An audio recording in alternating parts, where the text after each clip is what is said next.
Hi again, grade sevens. Today we're going to be carrying on with working our textbook, and we're going to be looking at drama and plays. They're a good way of learning about tone and register and different genres.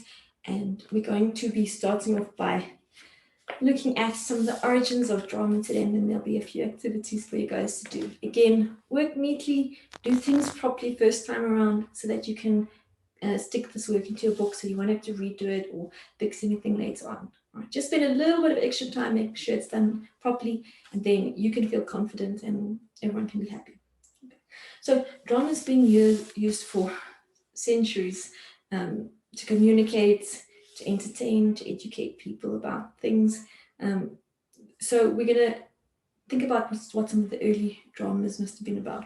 Now we know that the Greeks and Romans took drama from something which is commonplace and they made it into a huge spectacle, something very big and elaborate for great groups of people to come and watch. We'll be looking at some Greek drama a little bit later on, but for now, we're going to work with this flow chart about the development of drama. I like doing this now as well because we're going to be doing some of this in creative arts and then the two fit nicely together.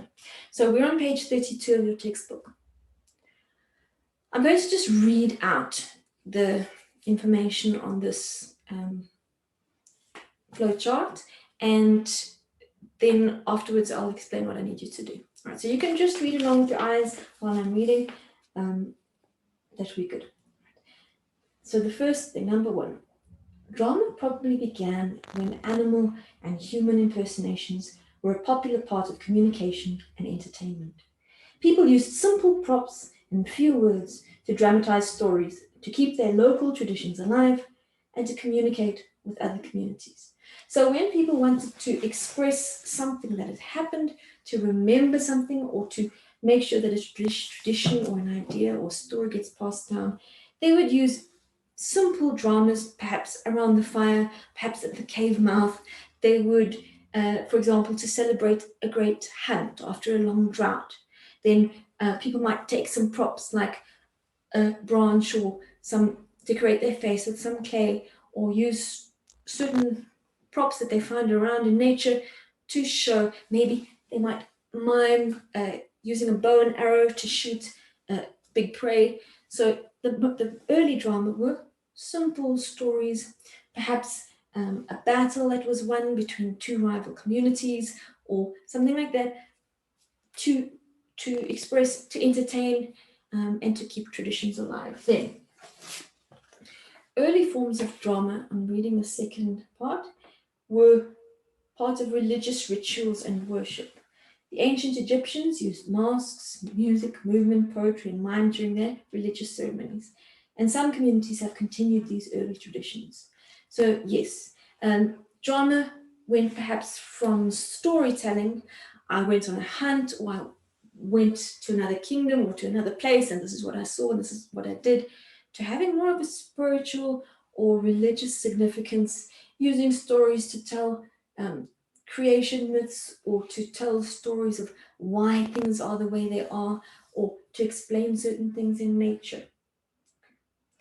Also, drama was used in religious ceremonies, at burials, to mark important events. People would then use certain movements, certain songs, etc., to stand in for certain things. Okay, then number three. Some of these early forms of religious drama developed into entertainment. So drama then was not only as a religious or spiritual rite or a ritual, or to convey very simple information or to remember certain events. It was then done to amuse, perhaps to frighten small children into towing the line or to behaving, or perhaps to make people laugh, to tell jokes. So it was used to address social and political themes such as love, war, loss, family conflict, and political power. And these dramas were set in public places in order to reach wider audiences. So perhaps in ancient Egypt, when they were doing a dramatic ritual, they might have certain characters dressed up to represent certain gods or to represent certain powerful people that would happen within a small circle, high priests, maybe the pharaohs and their families. But drama then developed into something that was available to much broader audiences. And then from the Greeks to the Romans, going into the medieval times, drama became something which drew the masses of people. Okay. Number 4. As drama became popular, professional actors formed troupes. So drama became something which was a person's profession, which they trained to do, that started to train and pay their own actors. They built stages and designed costumes and props.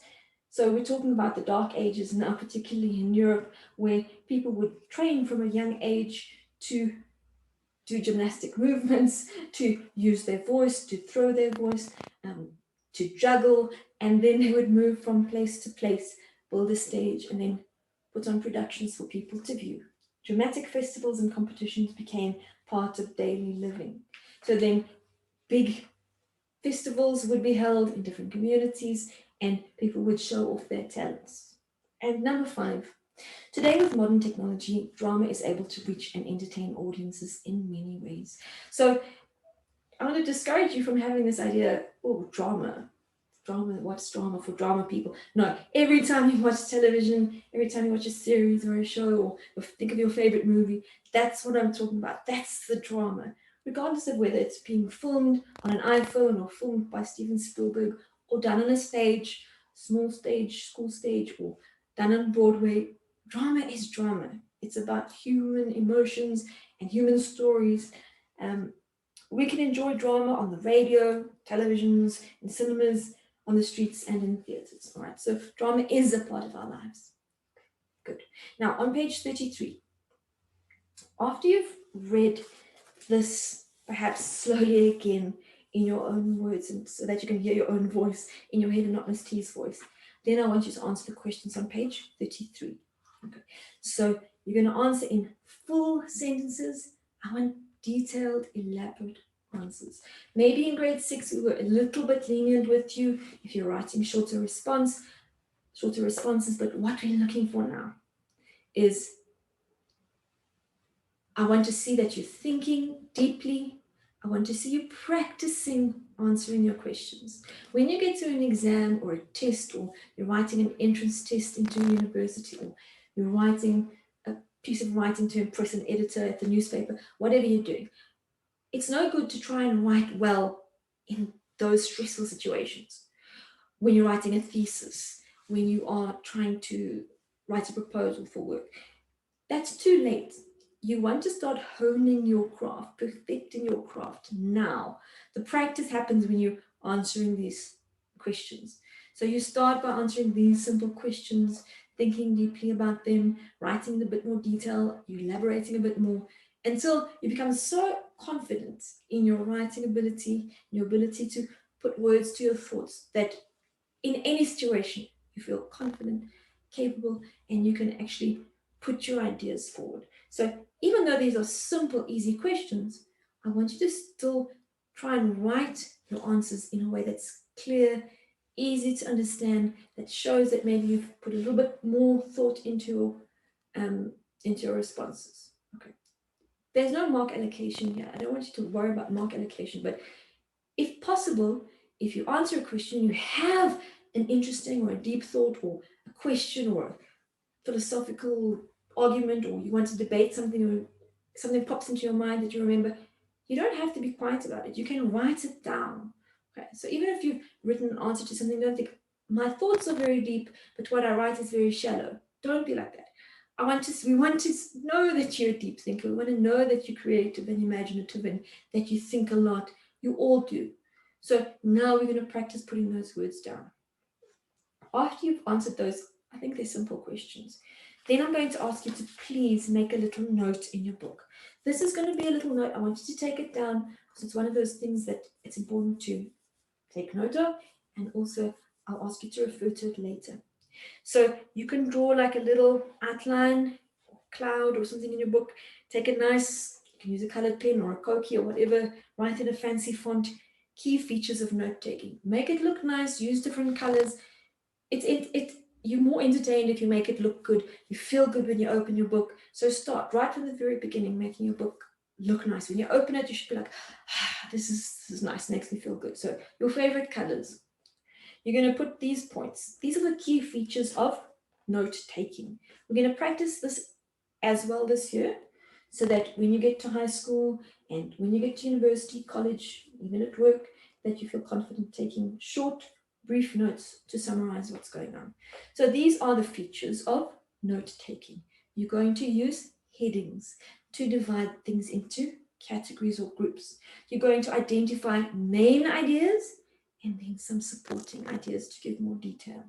You're going to, when you're taking notes, you avoid using full sentences. Taking notes is not explaining something. Taking notes is just writing down a few facts to jog your memory when you're going to write about it later or when you have to think about it at a later point. Use keywords and phrases. So a short word to summarize a sentence. A phrase just means not a complete sentence, but a part of a sentence. Maybe 2 or 3 or 4 words that go together in a group. When you're taking notes, you're going to separate keywords and phrases with a semicolon. So if you wanted to say garden, and then you wanted to list the things about a garden, you wanted to say small or big or green or vegetable or flowers, you don't need to put a little dot or a smiley face next to each one. If you're not sure what to do, you use a semicolon.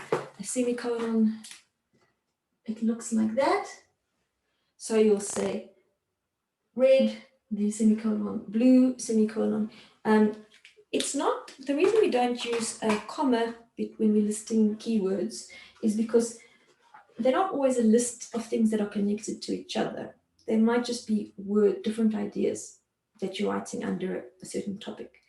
So, for example, if you're writing about a room, you might say small, grey, bricks, floor, windows. Those ideas are not necessarily connected, but you want to list them under the topic. So that's why you use a semicolon. It's a dot with a little comma underneath. And a new line represents a new sentence. If you're making a list of things, like on a mind map or a brainstorm, you'll say something like fruit, and then you want to say citrus fruits. When I'm summarizing the next sentence, which is about growing fruit at home, I start on underneath. So normally, if we're listing things in a summary, we'll do them underneath each other as much as possible for clarity, so that we can visualize it and just to make it easier for ourselves to spot the important information. So after you've written this out, I want to see it in your book. Okay, I want to see it nice and colorful. You can even highlight the keywords in these notes if you want to. Okay. Then you're going to do something else. You're going to work on your own. Now you've heard me read this, and you might want to read it again. You're going to make your own flow chart.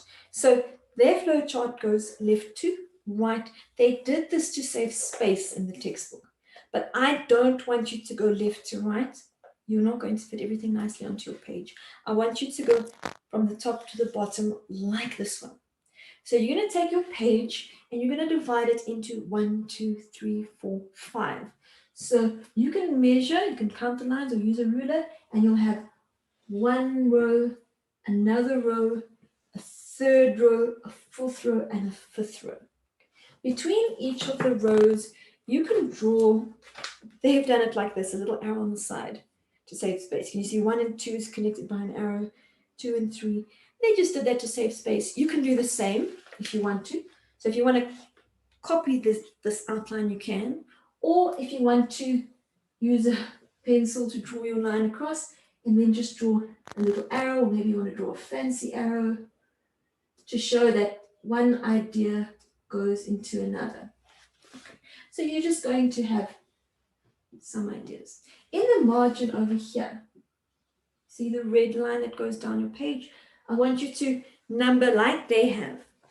1, you can make it big, you can use a color, use a fancy font, so you can make a big number 1, 2, 3, 4, just like they have. Okay. Then what I want you to do is you're going to look at this first piece of information and you're going to look for key words only. You can use phrases. Phrases are parts of sentences. You're not going to be using any unnecessary words. So conjunctions, like and, small words, articles, the, an, a, not necessary. Most describing words, adjectives and adjectives, you won't even use. You'll mostly be using maybe nouns and some verbs.